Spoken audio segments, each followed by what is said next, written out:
Okay, so briefly, we've done the introductions, and apologies, the recording, I'd missed the fact the recorder wasn't on, but briefly, ministerial determinations are dealt in terms of section 50 of the basic conditions. That's the introduction we gave. It's done annually. It's in a period determined by the minister, and so far it's been dealt with historically annually. Lee Young, as I said, we're lucky to have Lee on board. Lee's been involved in the process for much longer than any of us in this process. And what has happened is all the unions have generally accepted or given their consent to the ministerial determination. And in recent years, one of the unions has raised concerns. Nahawu has raised concerns. And is it Nahawu? Sorry, Lee, is it Nahawu? It is Nahawu. For the last 3 years, and they've raised an objection. Yeah. They've raised objections. The minister has heard those objections and has dealt with it and proceeded to grant the ministerial determination. Ministerial determinations, as I said prior to the recording, are not a given.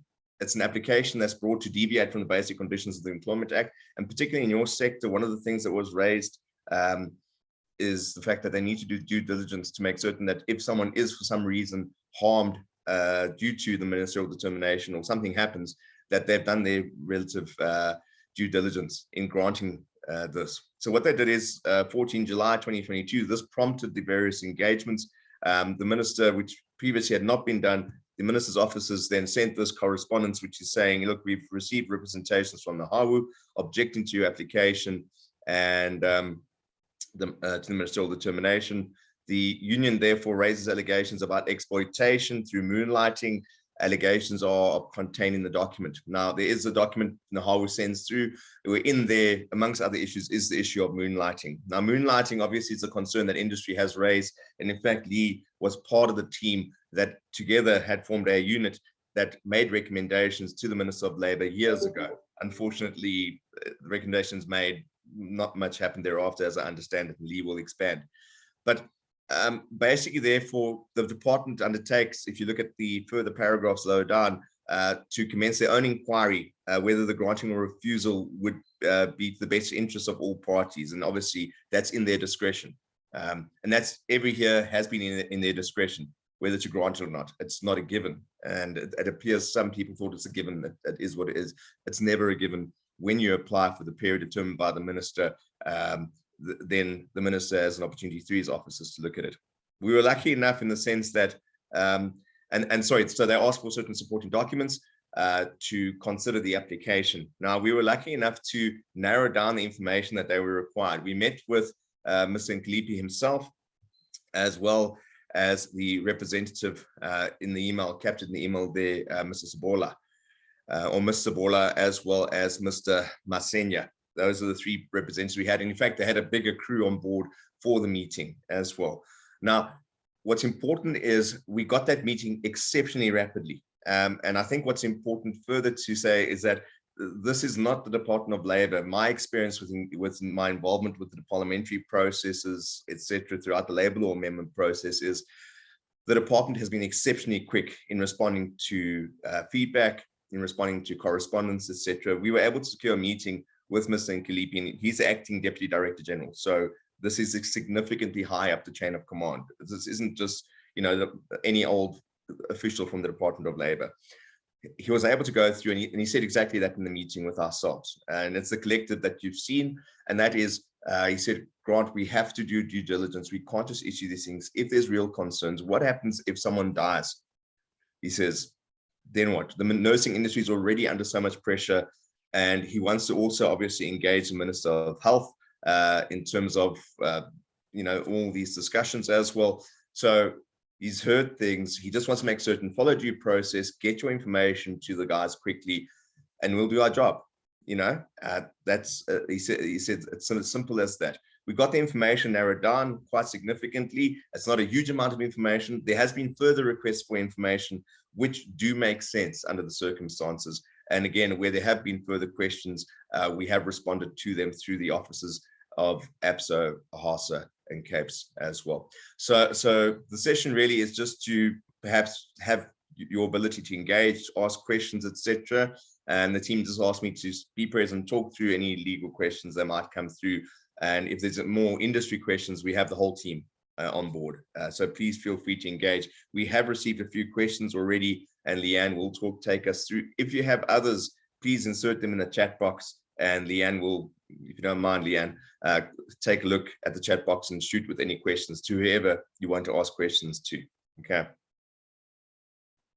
So I think if I can hand over then back to you, Grant, or to Leanne, and maybe even Lee, who can give some context to the history of this as well, and her experience of it so far. I think perhaps we should hand over to Lee if you want to give us some context. Yeah, so it's actually interesting. I see many people that are on the call today were actually involved in the early years. So our ministerial determination application has been going for about, I would say, give or take 15 years. In the beginning, it was quite contentious. Our engagements with the trade unions were fraught with conflict. But I must say, over the last number of years, we've actually worked in collaboration. Grant referred to our remit that we made to Department of Labour. They actually asked us, the regulatory bodies, APSO and AHASA and CAPES, as well as the trade unions, to get together and see how we could deal with moonlighting.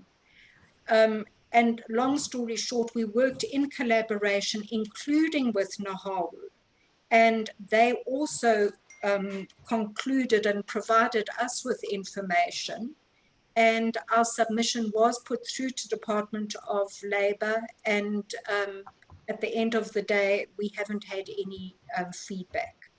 The other thing that I want to say is that the trade unions, together with ourselves, our discussions have been robust over the years. Now, NAHAWU is a COSATU trade union, but then so is DENOSA. DENOSA has worked in collaboration with us as well. So I think that's an important thing to notice.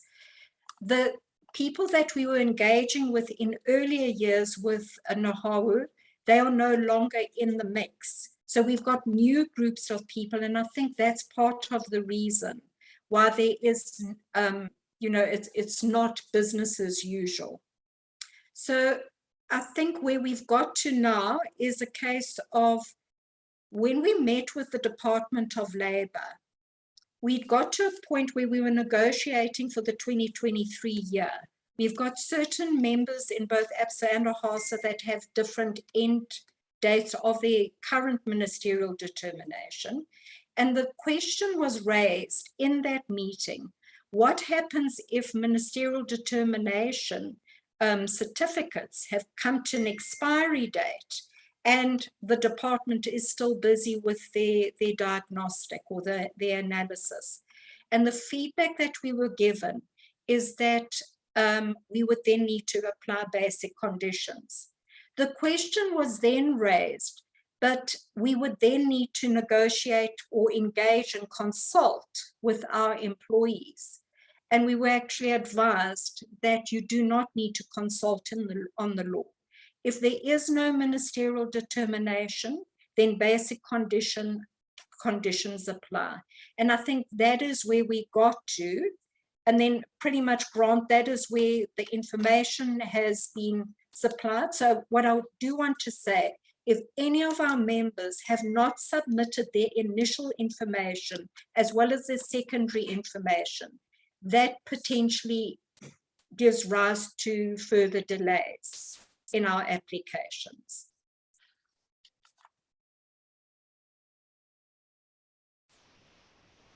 Thank you very much, Lee.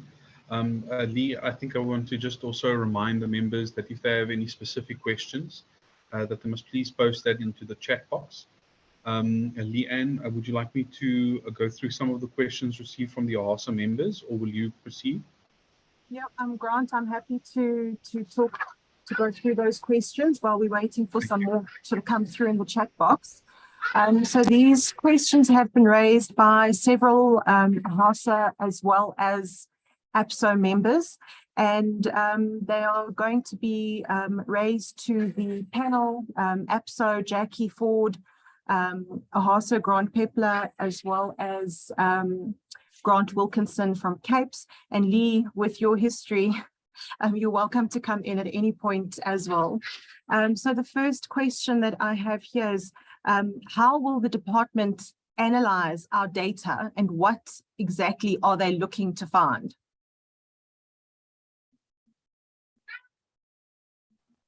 Is that an answer, that question that we can actually answer?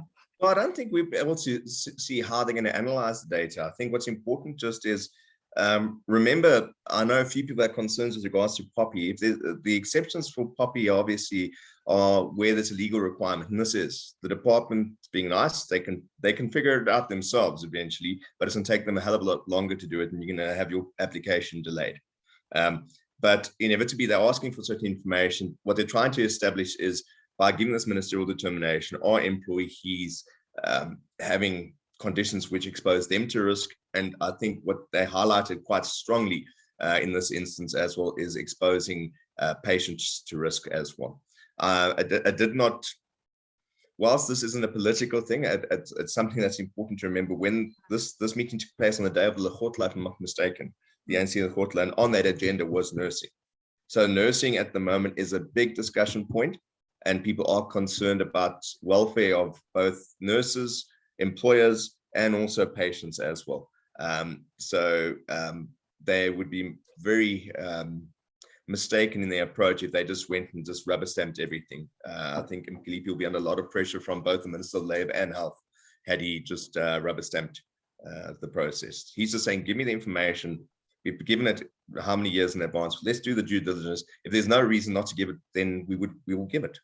So I think we just need to, as industry, as role players, as employers in the industry, do due diligence, get our information through and supply it as a department. The quicker we get it through to the guys, the quicker the department makes their decision.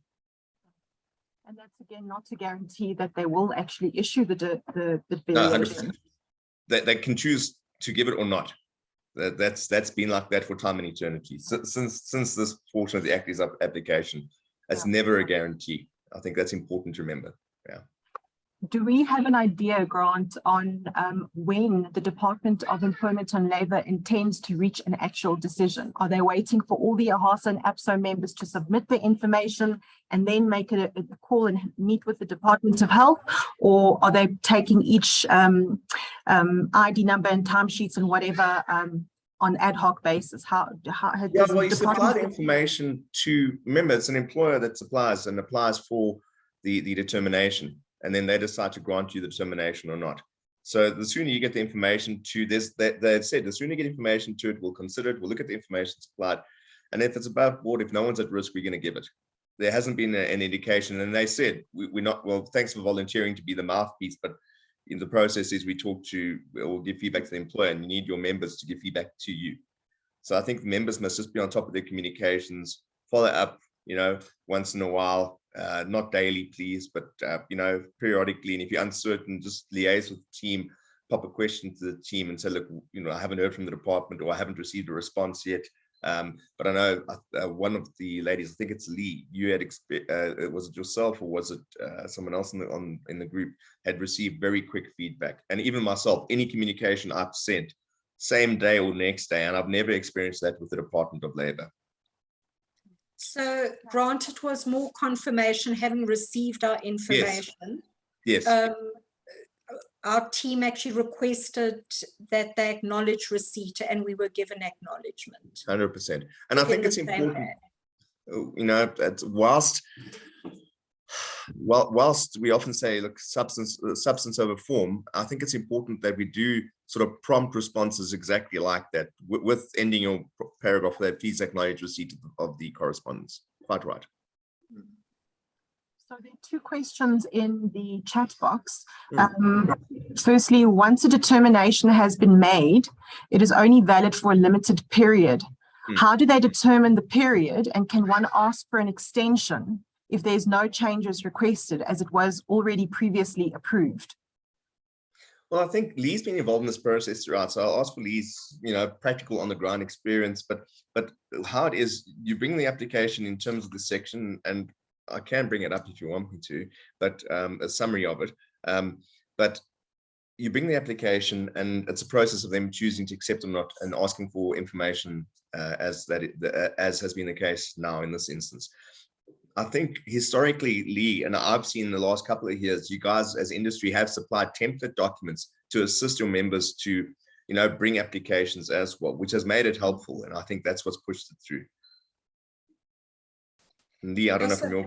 Yeah, so I'm not sure if I'm understanding the question correctly. Is the question asking about extension to the existing ministerial determinations?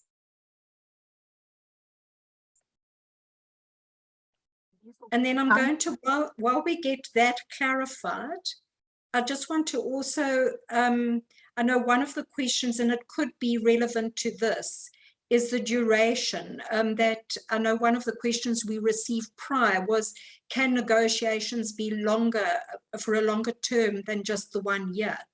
It's definitely possible if the trade unions and business agrees that there is a longer period that is going to be negotiated for. It can definitely be done.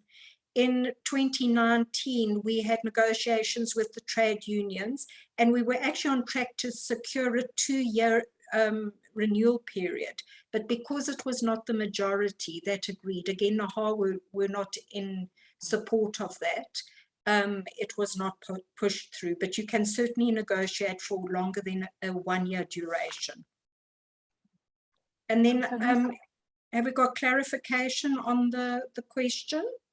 No, and yes. Okay, so Liesel's clarifying that the question is applicable to the period and to be extended. Yeah, so that was actually one of the questions that was raised in the meeting with Department of Labour, that while we are awaiting for the award, could we not apply for an extension so that it would negate the necessity to transition over to basic conditions?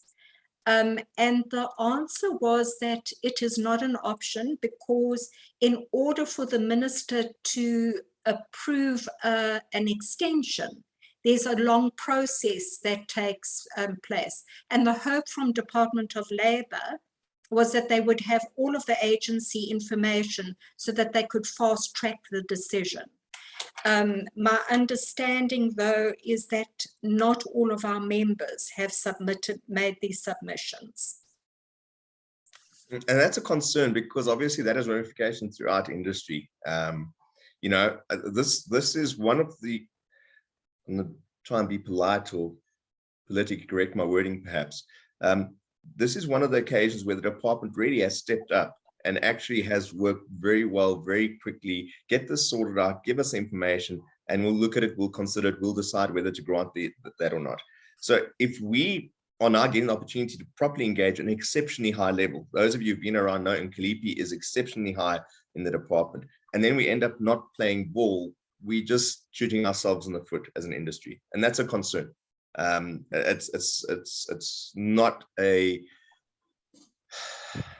They're not asking for trade secrets and stuff yet. It's something that should be fairly easy attainable information-wise. And I think the group and the collective, and well done to the team on being able to narrow down the information that they were looking for to make it a lot more palatable, I think, to most people than the original notice. And the department could have dug the heels in there and said, no, we want the information we originally wanted. Don't try and short track the process. And that's why I say they're being quite accommodating. And I just think while we have the department on side, we're legitimate industry, legitimate role players, good employers. Let's just play ball. Yeah.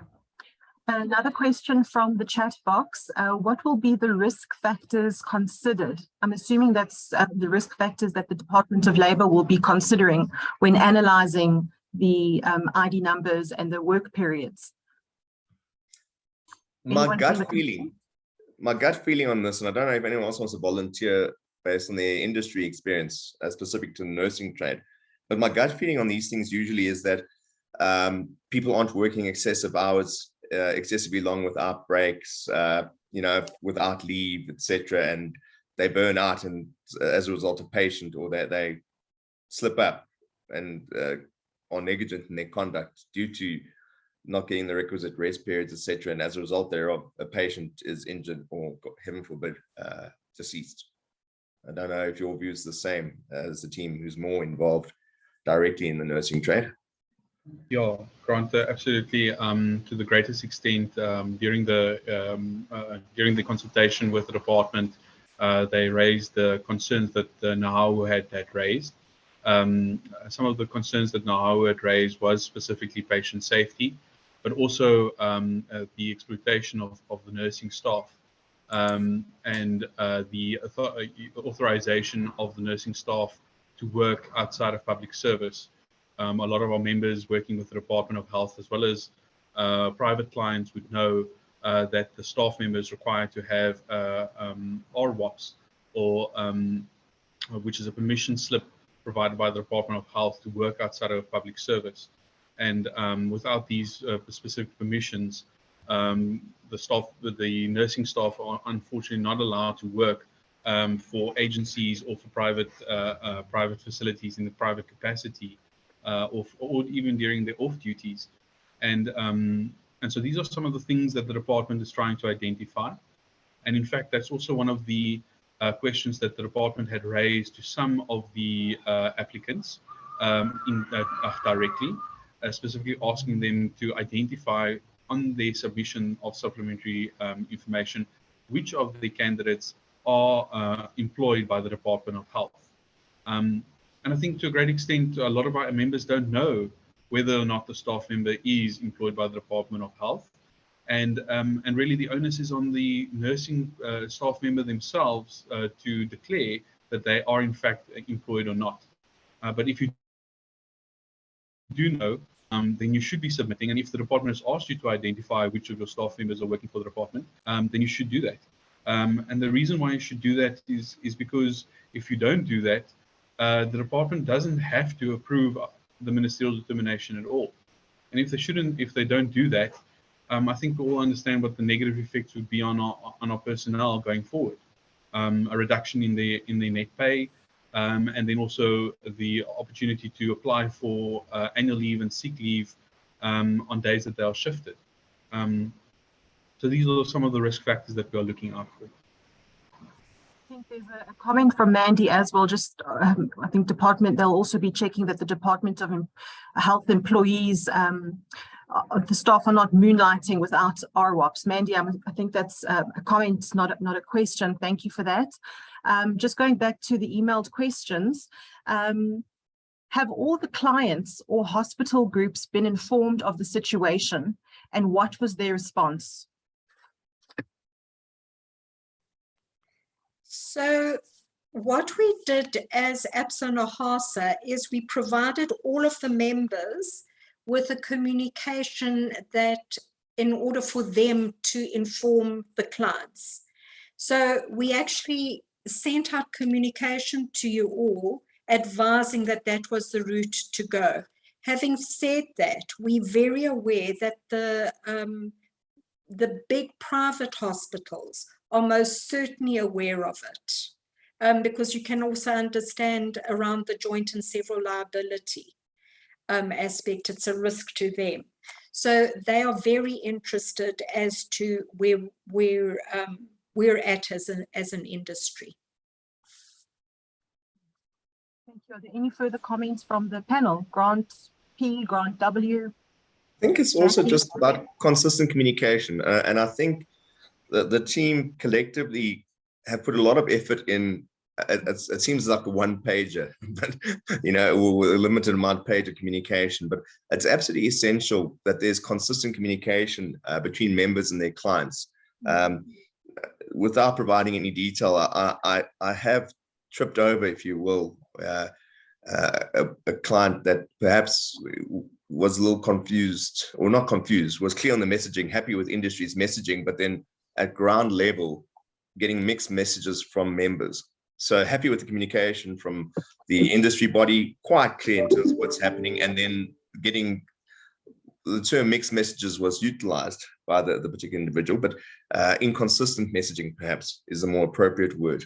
that came through from the member individuals. And I think it's important just that that communication was particularly dealt with, so that there's consistency across the board.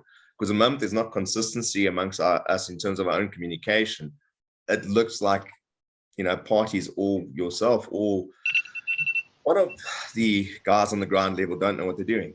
It's not good for anybody. So I think we have to be consistent in our messaging. And if you are uncertain, talk to the industry and you got the communication. I think it's important to lean on that because it doesn't bode well when there's inconsistent communication. But once there's consistent communication, as I said, they love the industry communication that came through, absolute clarity, happy as anything. Let the department do what they need to do. Thanks for keeping us posted. Awesome. You know, they didn't know who I was at the time of us meeting, and now that I know who they were, and we started chatting. And I must be honest with you, they were quite happy, very enthusiastic about things. Obviously concerned, but thinking that industry is on top of things. And then they said, just by the way, a couple of days later, I got an email, look, by the way, I'm just getting on the ground level, there might be some inconsistent communication going upwards. So we just need to be aware of that. So let's just make sure there's consistent communication throughout. Any inconsistency is not good for anybody, let's be real. Thank you, Grant. Another comment from Liesel. Should Department of Health not have a platform where agencies and private sector can see those employed by the Department of Health to prevent moonlighting? In a perfect world, Lee Young, you have been part of this collective that's been trying to solve one of the biggest problems besides world peace. Your inputs, Lee? So I just want to say it's exactly Department of Health is not keen to share their database. The trade unions would love our database. We're not prepared to share with them. And then vice versa, we're not prepared to share our database with anyone else indiscriminately. So look, I suppose the issue is Department of Labour already has access to our information. So there's nothing preventing us submitting through to them. But at the same time, it's unfortunately just not reciprocal. And it's to what you say, Grant, in the ideal world. Thank you, Grant. Thanks, Lee. Another comment from the chat box. Not sure, but can we not assist the department and ask all staff members to do a mandatory declaration? I think that's just a suggestion. Just going back to the emailed questions, what sort of confidentiality do we have with the Department of Labour? So the agency has provided names and surnames and ID numbers over to departments.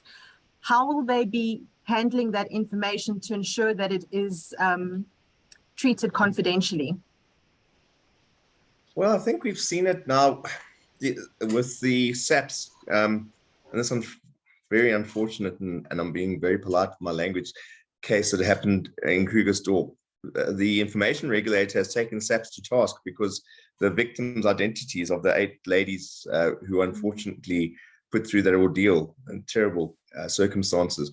The regulator's gone after SAPs now as well. So the regulator will go after any leakage that does occur. But by the same token, remember, they're fulfilling a legal function.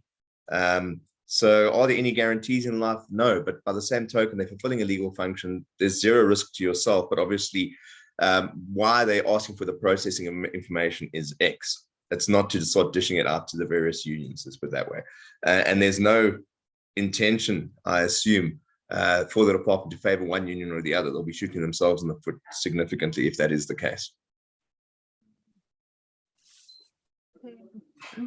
Okay. Can further variation determinations be negotiated on a long-term basis, for example, 3 to 5 years, similar to wage negotiations? I believe that question has already been answered earlier on.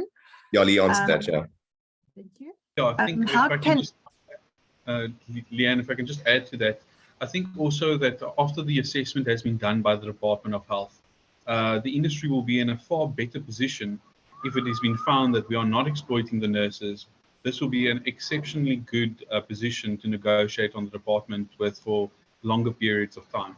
And again, the benefit of us submitting our information. And again, we're in no position not to submit the information. If we don't submit, we will not get the Ministerial Determination. It's as simple as that.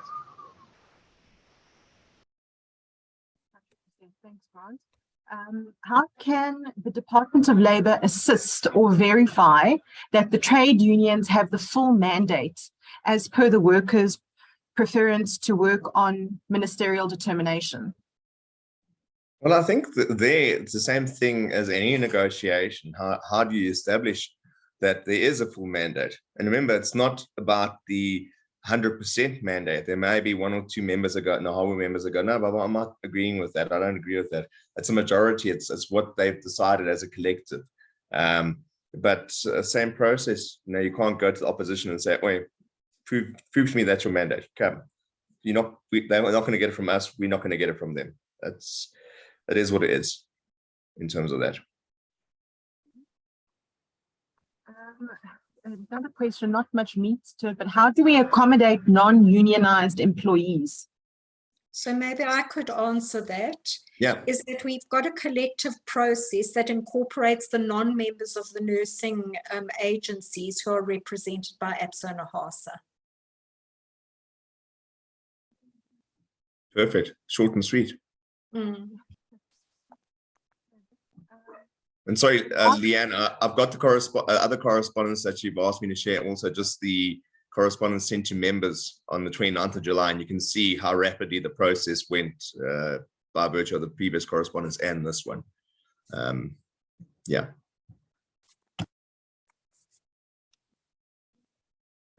There are not any further questions that have been emailed through. Jackie, is there anything that has maybe come through on your side that you maybe want to raise from APSO side?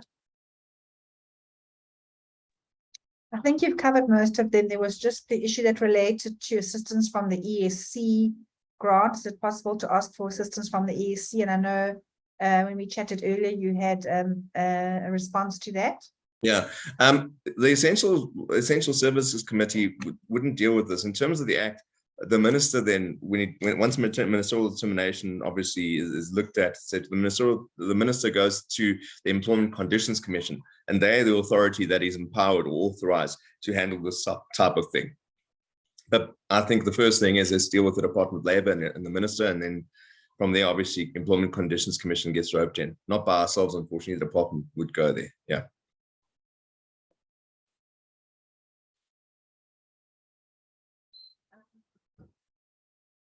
Grant, Wilkinson, if you'd maybe like to just briefly touch on what are the challenges that industry will face if some agencies adjust their pay rate in line with BCEA and some agencies do not?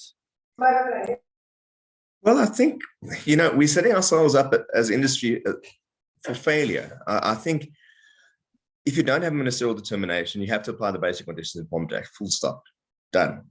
There is no negotiation, and they're being very hard on this.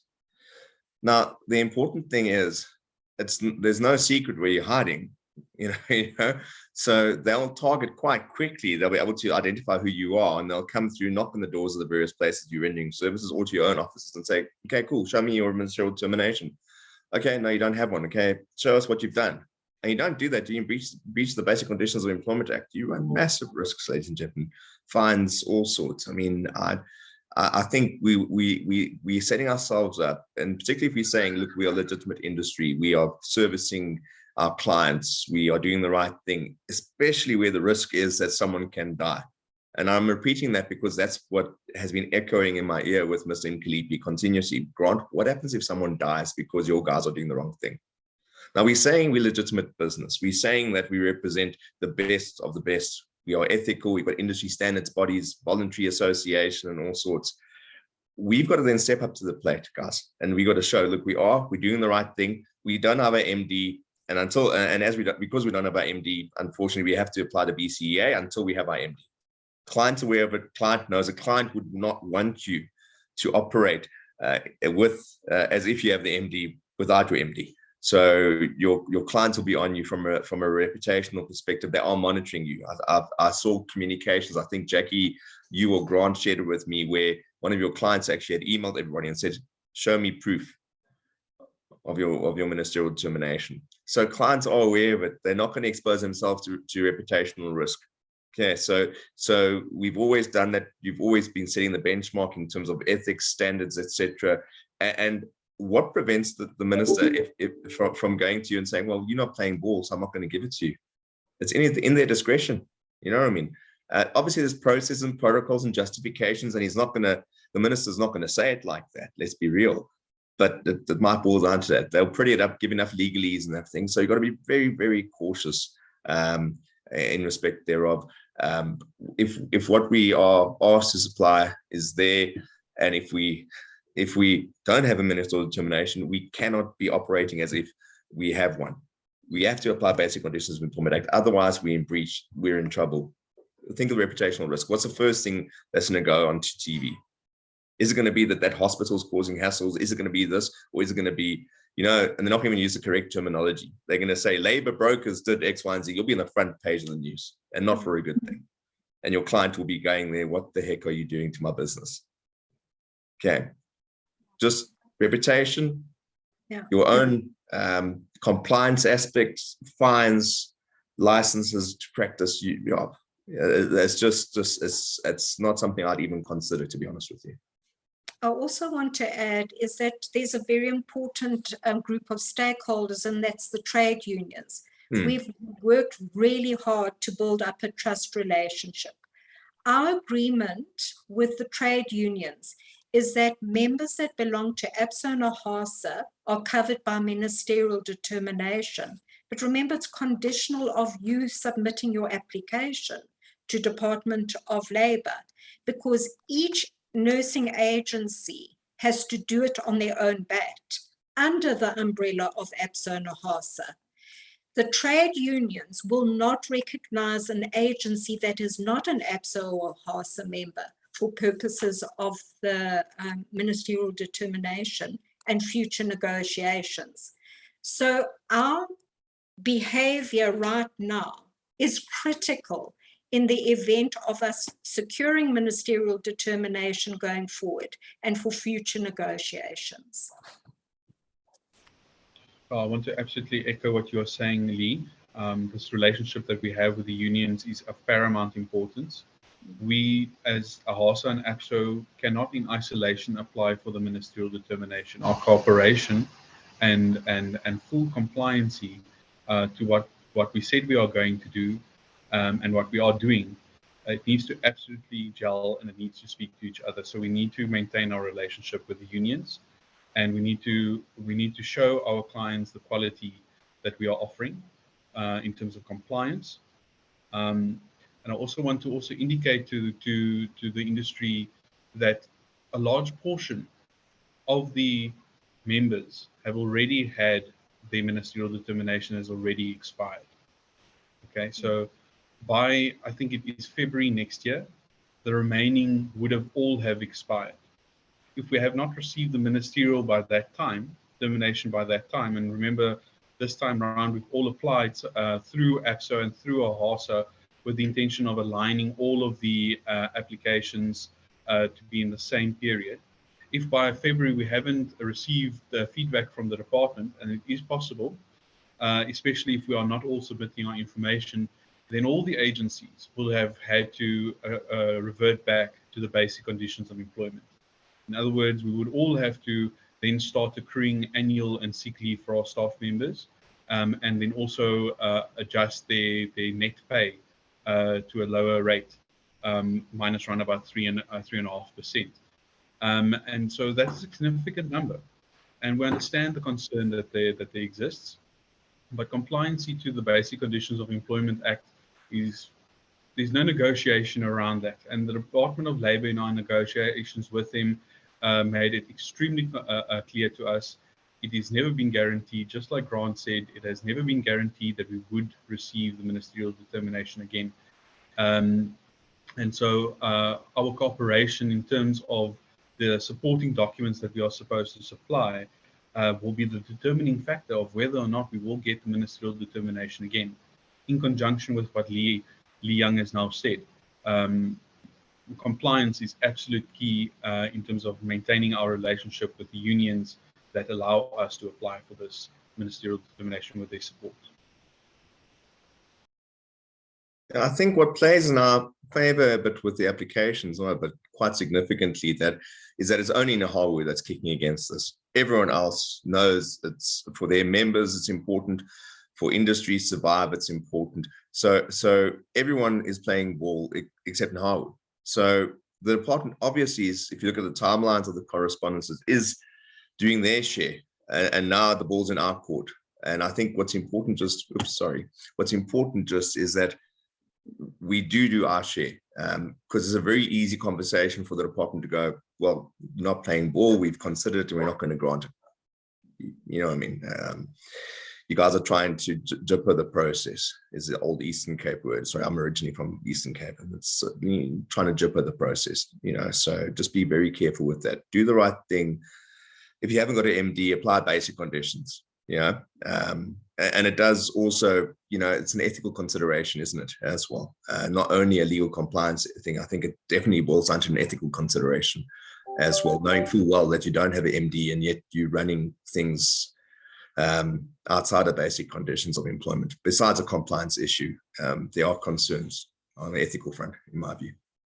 The APSO, Jackie Ford has had a hand, and then Leanne also wanted to say something. Thank you.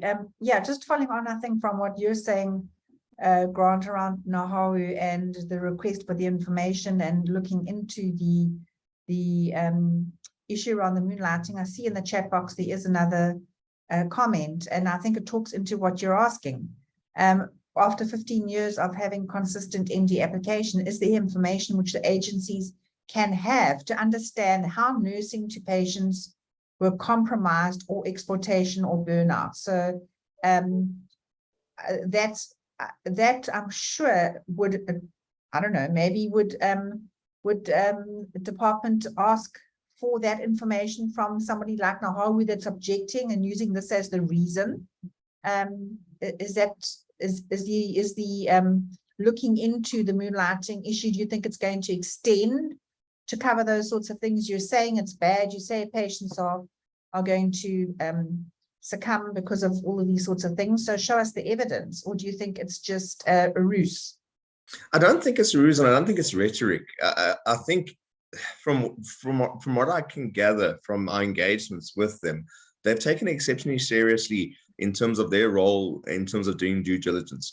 The fact that he, slipped in, whether it's on purpose or by mistake, the fact that they are also going to discuss this with the Minister of Health. This is being taken at a very high level, seriously, the whole issue of moonlighting. That's an issue that's been ongoing for a long period of time, well before our involvement, and Lee's been involved from almost the start of this. And I think inevitably, when you do due diligence, when you do that, you would ask for proof of. And I don't think, to be honest with you, based on our previous engagements and submissions and what I've heard from members, I don't think it would take the department too long to see excessive work hours. I'm not saying exploitation by our members, but I think we all know that based on my limited experience of working in your space, I'm not in any way suggesting I'm at hospitals and you'll see me around, I'm not. But my limited experience of the space is that the challenge is, and this is what Solidarity even admitted a few years ago, is that the challenge is their own members who want to get extra cash.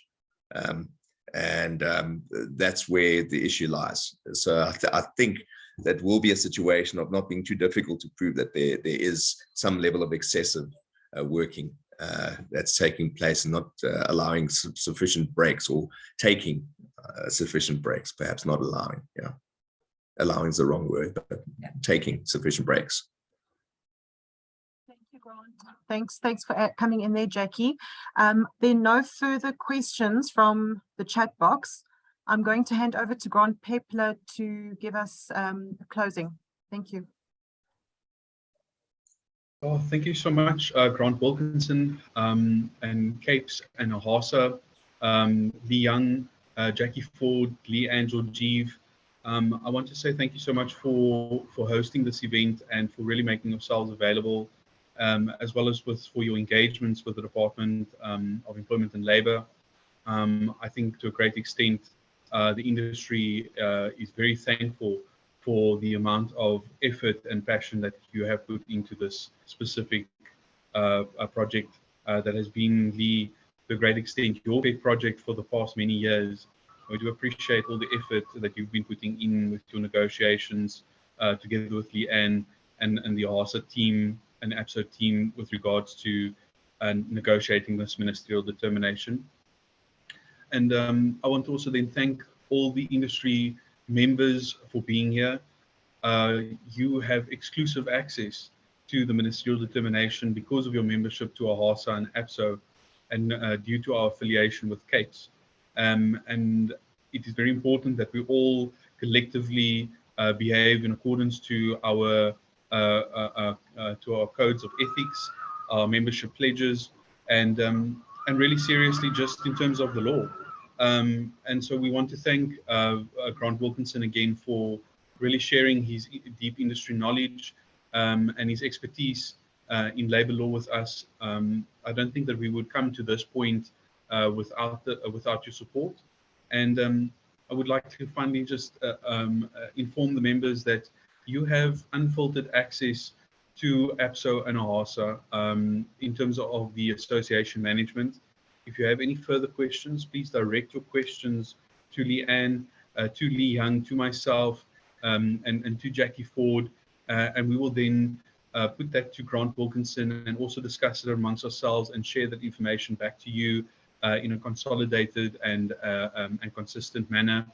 And really, we cannot stress enough the importance of complying to the law and really building a robust association and industry that really is based on the highest levels of ethics, especially in this extremely trialing time. This is a very short trialing time, and we are expecting that once all the members have submitted all the information, and if they should wish to apply for the ministerial determination, the department will put as much effort in assessing the proposals or the supporting documents as they have put in already, in terms of, as you hear Grant Wilkinson speaking about how fast they have been in response to our request for meetings and so on. So the sooner we accommodate the department, the sooner we will get an answer, and the sooner we will be able to revert back to the status quo of the basic conditions. Thank you again, everyone, for your participation. Have a lovely day further.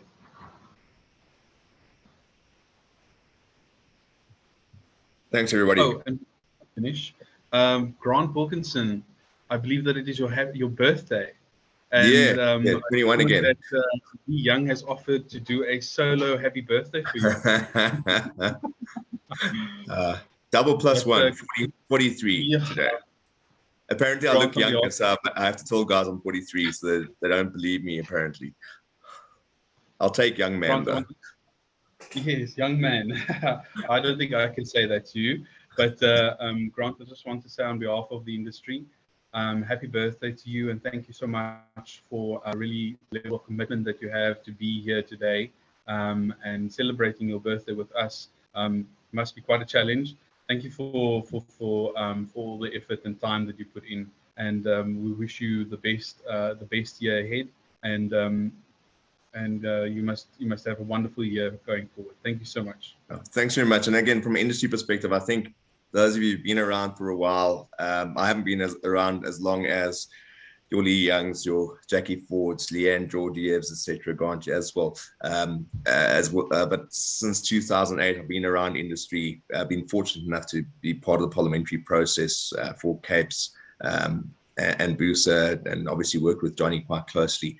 And it's an absolute privilege, and it feels like family all the time. So I do take it seriously, and it means the industry means quite a bit to me. It's taken up from 2009, basically, almost till the entire inception of the Labour Relations Act. We were busy with the LRA, and obviously we're still around in the industry. And I think it's important, the value industry adds. And whilst not personally serious, but it's an industry close to our hearts, and we always want to make certain that we ensure proper compliance get the right relationships with the right stakeholders. And I think that's the way, guys, is that we are able to, because of our relationships with a guy like Nkalipi, etc., which was built over that period of engagements at Parliament. And I think that's important for members to know, and the value that industry adds. Guys like Grant, Jackie, I'm from the Eastern Cape, so guys is a broad term, male and female, Jackie, Lee, Leanne, Georgie, etc., add enormous value. So it's an absolute honor and privilege, and that's why I know it's good to spend some portion of my birthday with you as well and celebrate my 43rd with you. Thanks a lot, guys. I really appreciate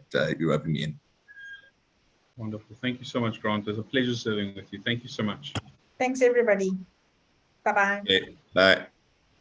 Bye-bye. Bye-bye.